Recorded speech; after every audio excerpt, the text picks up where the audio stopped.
Get a load of this. Priceless Da Vinci found in Hobo Shack. Leading critics agree on authenticity of rare painting. Authenticity? Yeah, it rhymes with Da Vinci.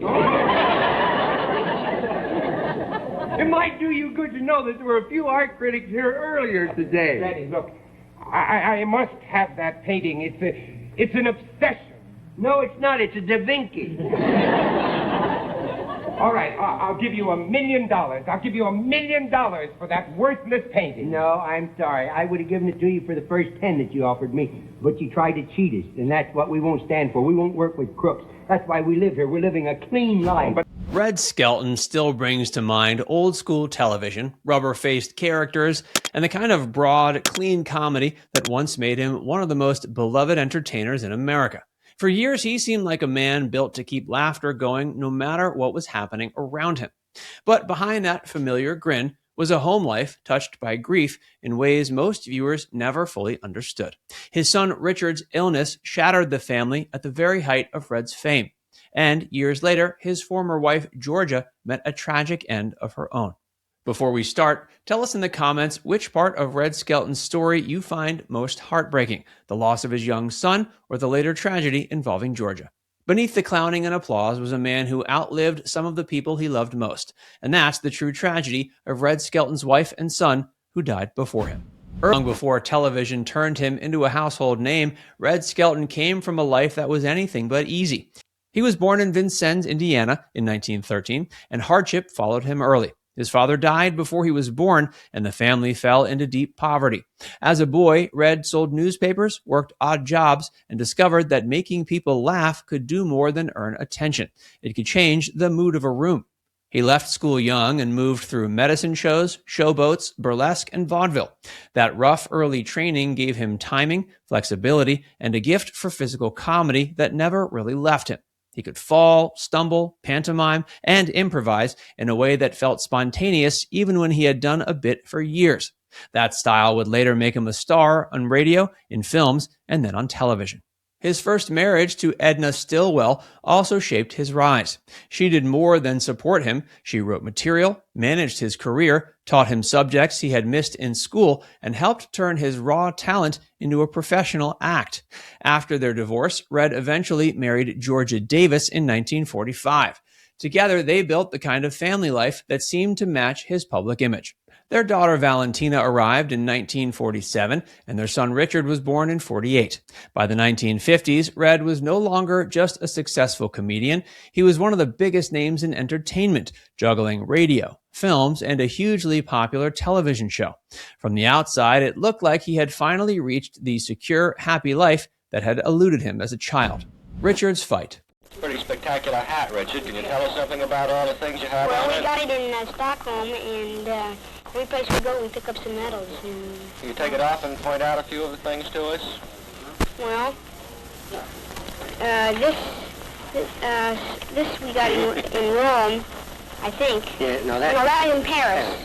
And this is the insignia for Rome, and this is Finland, and these are, what do they call them? the stones, this is to hold the kills together. Yeah. That image cracked when Richard was diagnosed with leukemia at just 9 years old. Doctors reportedly gave him only about a year to live. It was a devastating blow, made even harder by the timing. Red was at the height of his fame, with a demanding schedule and a weekly television program that depended heavily on his energy and presence.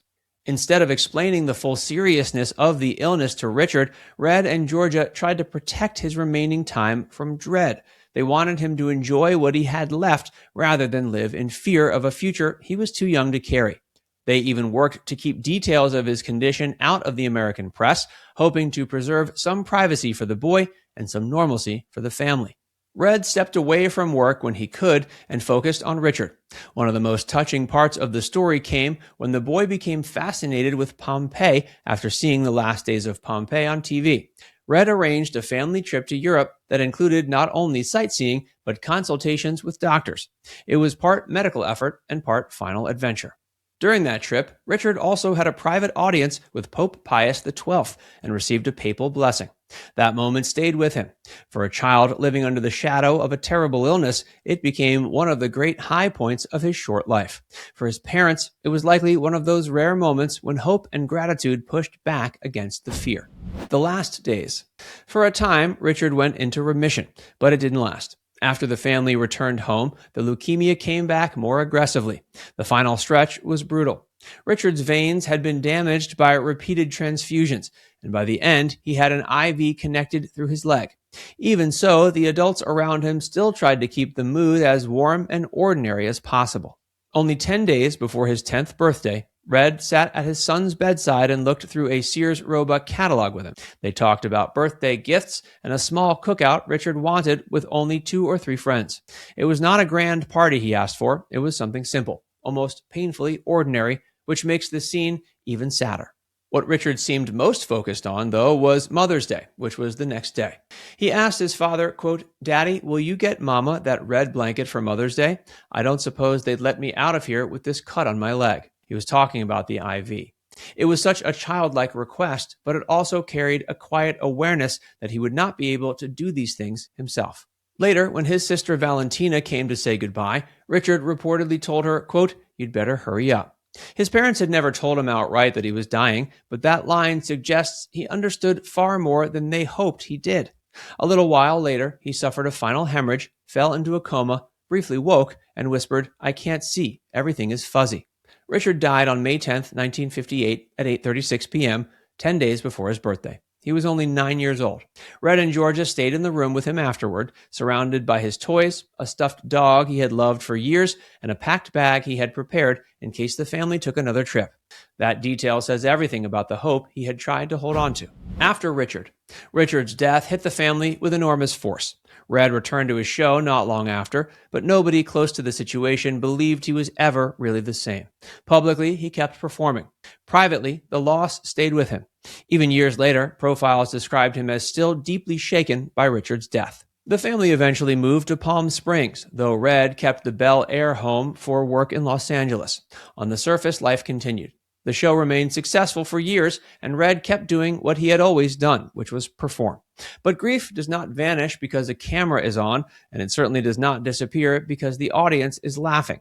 There were also signs that the strain was taking a toll. Around the same period, Red had serious health scares of his own, and some accounts say he drank more heavily under the pressure of work and personal pain. Whether or not that became a lasting habit, the broader point is clear enough. He was carrying more than the public knew. His marriage to Georgia also did not survive the years that followed. They divorced in 1971 after more than 2 decades together. That divorce closed one chapter, but it did not end the shared grief between them. They remained tied forever by Richard, and that connection would cast a shadow over what came next. Georgia's end. So did you know that every morning this man gets up? At what time do you get up? Well, my day starts, I'll give it to you real quick. My day starts around 5:30 in the morning. After I shower and shave, I write a love letter to Mrs. Skelton, whether I'm at home or away. And then I do a pencil sketch to illustrate something in the letter. She counted her books the other day, 1,600 pages in each one. She has 310 books just of leather bound. Georgia Davis Skelton died in 1976 at age 54. Her death was ruled a suicide by gunshot, and the date made it even more haunting. She died May 10th, the 18th anniversary of Richard's death. That detail has followed this story ever since because it's impossible to ignore the weight of that date in the family's history. Some reports note that Georgia had been in poor health for some time. There was also an earlier accidental shooting in the 1960s that she survived. Still, the end of her life left behind the sense of a woman who had never fully escaped the pain that entered the household when Richard became ill. Even after the marriage ended, that wound remained. For Red, George's death was another terrible loss from the same chapter of his life. By then, he had already lost Richard, lost his long-running television show, and spent years holding on to bitterness over professional setbacks. George's death forced him into another period of mourning and silence. Red lived on until 1997, dying at 84 from pneumonia. He was buried alongside Richard and Georgia in the Skelton family tomb. That final arrangement says something sad and simple. For all the applause, all the characters, and all the years he kept going, Red Skelton outlived the son and wife whose tragedies became some of the deepest sorrows of his life. Now it's time to hear from you. When you think about Red Skelton's story, which part stays with you the most? Let us know your thoughts in the comments section below.